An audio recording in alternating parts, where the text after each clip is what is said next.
আসসালামু আলাইকুম। আমরা এই ভিডিওতে দেখাবো যে আমাদের তো আগের ভিডিওতে আমরা ব্যাচ তৈরি করছিলাম। তো এখন ব্যাচ তৈরি করা হয়েছে, নেক্সট স্টেপ কি হবে? তো আমাদের নেক্সট স্টেপ হবে আমাদের স্টুডেন্টগুলোকে অ্যাড করতে শুরু করা। আপনার এভাবে আমি একটা ব্যাচ তৈরি করে দেখিয়েছি, আপনাদের প্রয়োজন মতো আরও মাল্টিপল ব্যাচ আপনারা একইভাবে এখান থেকে ক্রিয়েট করে নেবেন প্রথমেই। এরপরে যাবেন স্টুডেন্টস পেজে, কারণ যত রকমের স্টুডেন্ট এনরোলমেন্ট, যত রকমের স্টুডেন্টকে ভর্তি করানো সব কিছুই হবে আমাদের এই পেজ থেকে, যেখানে আমরা ছাত্র যোগকরণে চাপ দিব। এরপরে ছাত্রের নাম আর ফোন নাম্বার এই দুইটা হচ্ছে ম্যান্ডেটরি, আপনাকে দিতেই হবে দিতেই হবে। এবং একই ফোন নাম্বারে দুইটা ছাত্র হইতে পারবে না, ঠিক আছে? প্রত্যেকটা ছাত্রের জন্য আলাদা ফোন নাম্বার হইতে হবে, কারণ আমাদের এখানে একটা স্টুডেন্ট পোর্টাল আছে। সো আমাদের স্টুডেন্টরাও এখানে লগ ইন করতে পারবে, আপনাদের যারা স্টুডেন্ট ভর্তি করাচ্ছেন তারা, এবং নিজেদের ইনফরমেশন যেমন ফি, অ্যাটেন্ডেন্স, এক্সাম রেজাল্ট এগুলো দেখতে পারবে। তার জন্য একই মানে একই ফোন নাম্বারে দুইটা স্টুডেন্ট হওয়া ইম্পসিবল। আর ছাত্রের এখানে একটা বড় ফর্ম দেখতে পাচ্ছি আমরা, কিন্তু আপনাকে প্রত্যেকটাই যে ফিল আপ করতে হবে এটা ম্যান্ডেটরি না। আপনাকে শুধু নাম আর ফোন নাম্বার দিয়ে আপনি হচ্ছে ব্যাচটাকে সিলেক্ট করে দিবেন যে কোন ব্যাচের স্টুডেন্ট, দিয়ে আপনি হচ্ছে যোগ করে ফেলতে পারবেন।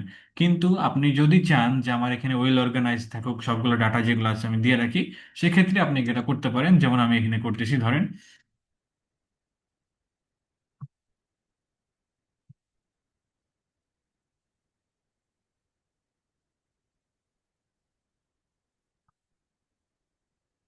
আইডি বা রোল নাম্বার যে কোনো একটা, হ্যাঁ আপনারা হলো যে দুইটা দিতে হবে। এগুলো যেহেতু সবগুলো ঐচ্ছিক ফিল্ড, আপনি কিন্তু দিতে হবে এরকম না, আপনি যে কোনো একটা দিলেই মেনটেন করতে পারবেন। এরপরে এগুলো যদি থাকে আপনি দিলেন, আমি আর কিছু দিচ্ছি না, আমি শুধু এরপরে ব্যাচ সিলেক্ট করে ফেলবো।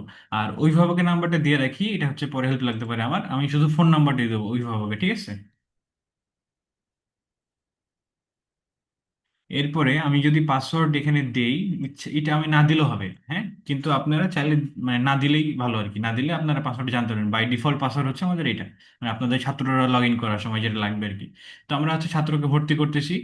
যদি এসএমএস দিতে চাই যে একটা ভর্তির সময় ছাত্রের ফোনে এসএমএস যাক, সেক্ষেত্রে আমরা এখানে চাপ দিলে পরে আপনার মেসেজটা হচ্ছে এইভাবে যাবে, আপনার প্রতিষ্ঠানের নামটা এখানে থাকবে, আর স্টুডেন্টের নাম, তার ফোন নাম্বার, পাসওয়ার্ড মানে কোন পাসওয়ার্ড দিয়ে লগ ইন করবে এবং কোন ইউআরএল এ লগ ইন করতে হবে। তো এই ইনফরমেশনটা যাবে, বাট এখন যেহেতু আমাদের এখানে এসএমএস অ্যাসাইন করা নাই, আমরা এসএমএসটা দিচ্ছি না। আমরা ধরেন কি দিলাম তাহলে, নাম, ফোন নাম্বার, এরপরে হচ্ছে কোন ব্যাচে ভর্তি হচ্ছে, আর এভাবে দিয়ে যোগ করে চাপ দিলাম। আমাদের এই স্টুডেন্টটা কিন্তু এই যে ক্লাস 5 এর ব্যাচে ভর্তি হয়ে গেছে, ঠিক আছে?